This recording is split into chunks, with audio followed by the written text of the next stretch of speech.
I am not teaching, I am publicly learning. Kind welcome to learning of a Life in UK test part 320. That's on page 172. Poets while doing risk training. If you participate in risk training, that is at your own risk. Now, many of the people here, of you authors, have also written poems and were poets. Okay, poets. Where we have Seamus Henney. Yes, and they said Seamus Henney, the poet. Novelist Sir William Golding and playwright Harold Pinter. Now, Seamus Henney. Then we have William Wordsworth. I think there we have a poem of William Wordsworth. Page 87. Yes, we have the poem. So here just named. Yes, William Wordsworth were inspired by nature. Poems like William Wordsworth were inspired by nature. So William Wordsworth, the daffodils. I wandered lonely as a cloud that floats on high o'er vales and hills, when all at once I saw a crowd, a host of golden daffodils. I still don't get it. Okay, William Wordsworth, then Sir Walter Scott, there was never anything said to. William Blake, where we had a poem. Sir Walter Scott. Sir Walter Scott wrote poems inspired by Scotland and the traditional stories and songs from the area on the borders of Scotland and Wales. He wrote also The Maid of Toro. He spelled it Scott. Sir Walter Scott. And then William Blake, where we have something. The Tiger. But I still think that the tiger is long and not just 4 lines. Tiger, tiger, burning bright in the forests of the night, what a mortal hand or eye could frame by fearful symmetry. And I think the whole thing is 2-3 pages long, not 4 lines. So, which immortal hand could have written about fearful symmetry of a tiger in just 4 lines? Now, John Keats.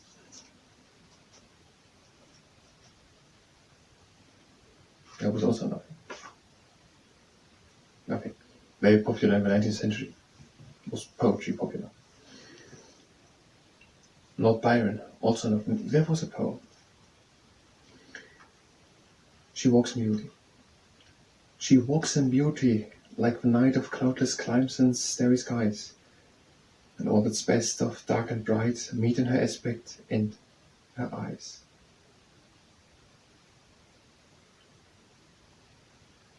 I don't really get it. Robert Browning, there we had a poem. So there's nothing written basically. Written was something. Let's make that at the end. Robert Browning, where we have. What's it, Robert Browning? Robert Browning, where we have Harmfuls from abroad.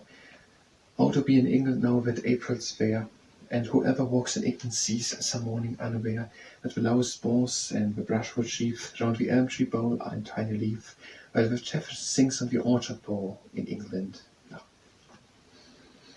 Wilfred Owen, where we had a war poem, so a bit more dramatic.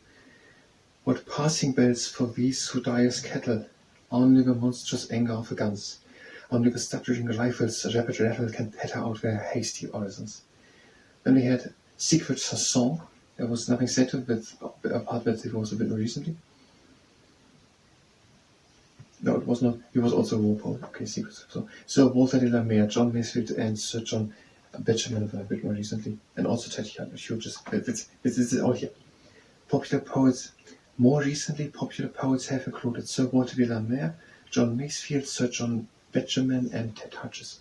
That's all. There's nothing explained, nothing written, nothing.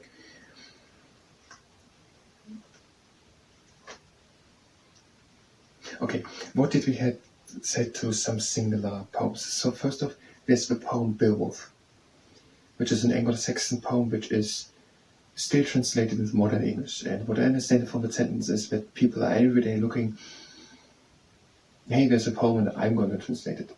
Someone else has done it yesterday, but let's do it just for fun again, and tomorrow again. And every day a couple of people are just doing it just for fun.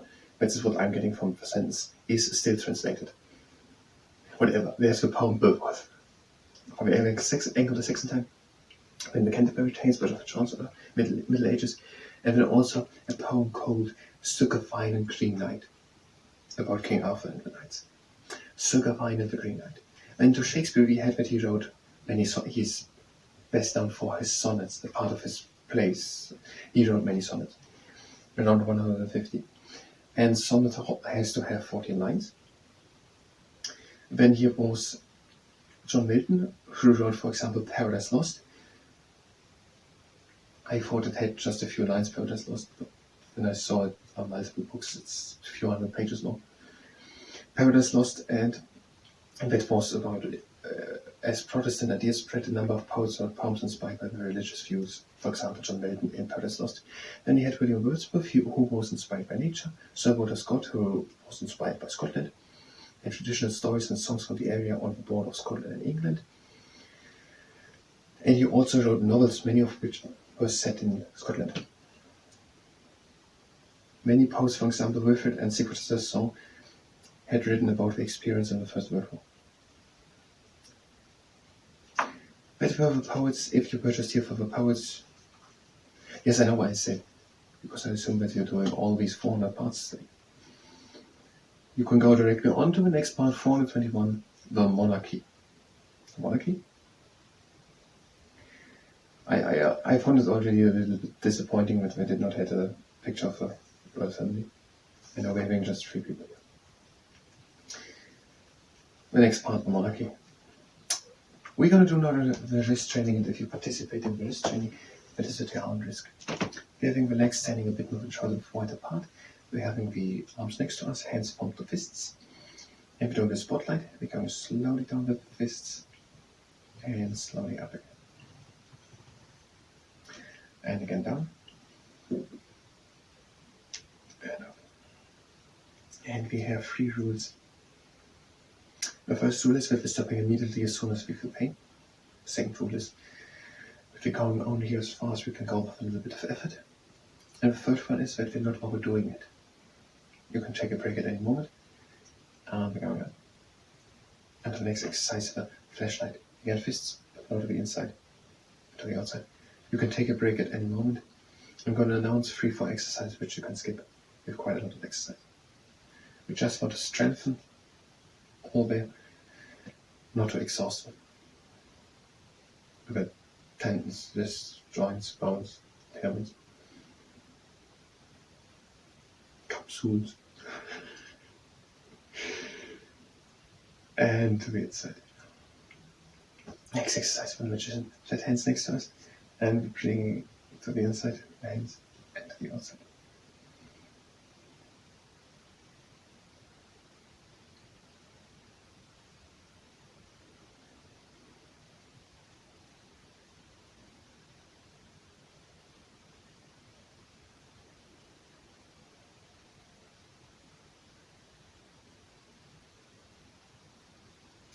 And the last time to the outside. Now the pancake flipper. Flat hands next to us, and we're opening them up. And we bring them down again.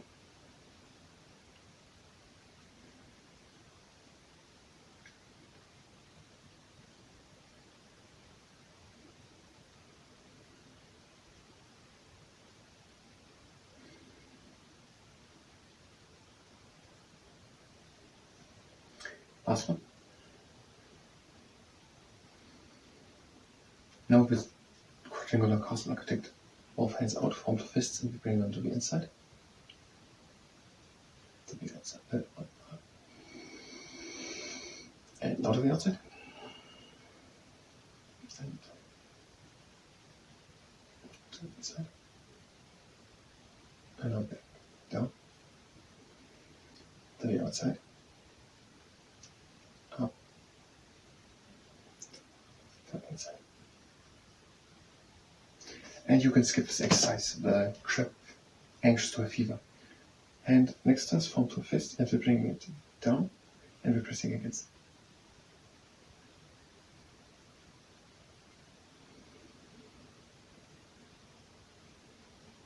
And we put it on the outside. And from the top.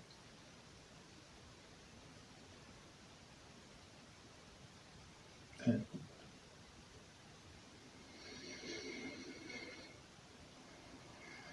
on the outside. fist down, press against it.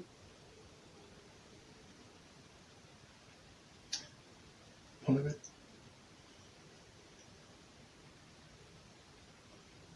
And from the top.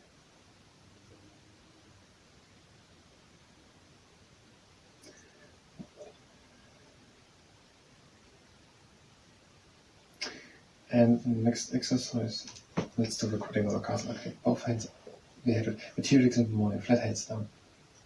And up. And down. And up.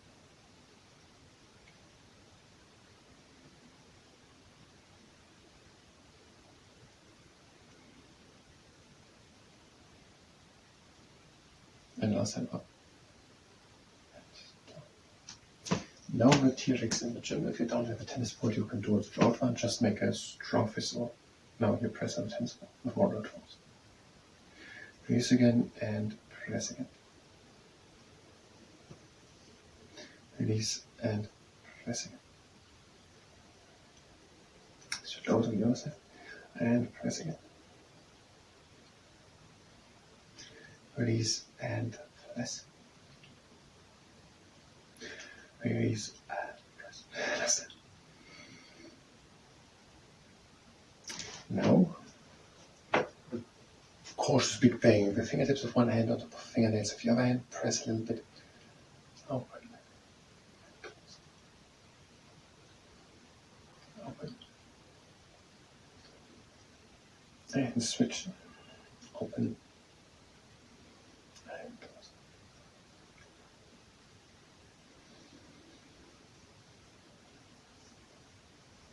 Last time opening. Now we're doing the field days, this is mindestens 4 stitches. We opening and we closing. Opening and closing.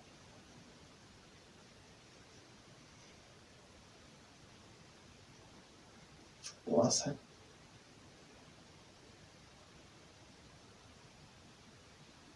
And the claw, flat hands and make claws. So claws. Hold it and open. Close, hold it for 1 2 seconds and open. Close and open. Close and open. And last time. And now you can skip this exercise. It is the frog testing with water temperature. Bring the hands with flat fingers down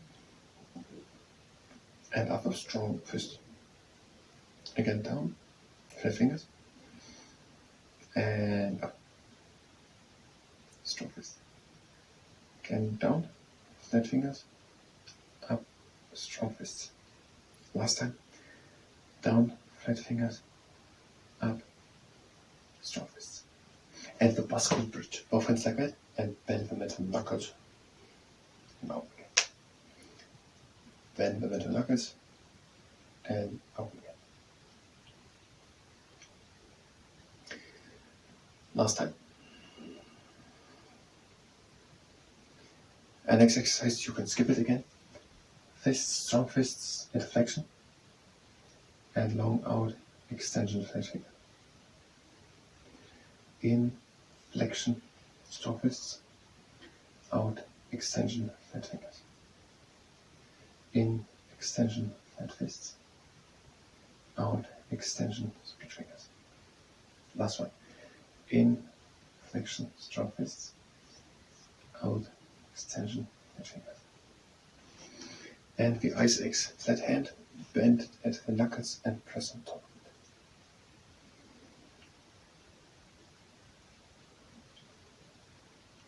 of it. Out to the other side, bend and press on top of it.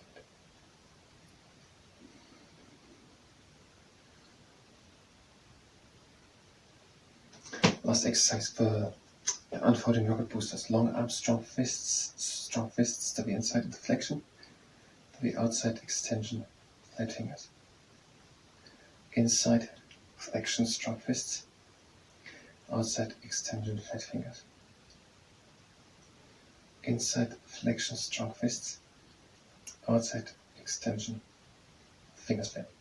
Last round. inside flexion, straw fist, outside flaring of fingers and extension, ending on the inside. Now we're going with moderate pressure over the middle part of the lower arm to relax the extensor digitorum muscle. The other side.